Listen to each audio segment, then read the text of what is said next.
برف سے علاج کے ٹوٹکے۔ اگر انگلی میں کوئی پھانس چھپ جائے تو برف کا ٹکڑا اس پر رکھ دینے سے جب وہ حصہ بے حس ہو جائے تو سوئی کو ابلے ہوئے پانی میں ڈبو کر پھانس کو نکال لیجیے، ذرا سی بھی تکلیف نہ ہوگی۔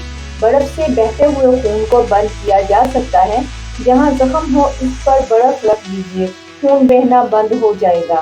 اگر جسم کا کوئی حصہ جل جائے تو اس پر برف کے ٹکڑے سے مالش کریں یا پھر برف سے پانی کو ٹھنڈا کر کے متاثرہ حصہ اس میں ڈبو دیں، جلن بھی ختم ہو جائے گی اور چھالے بھی نہیں پڑیں گے۔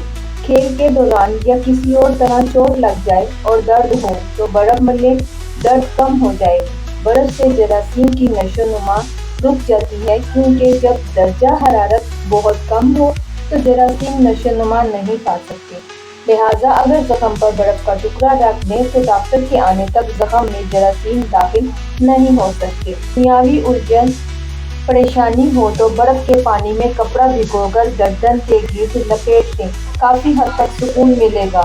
ہسٹریا میں گردن پر برف کے ٹکڑے رکھنے سے آرام ملتا ہے۔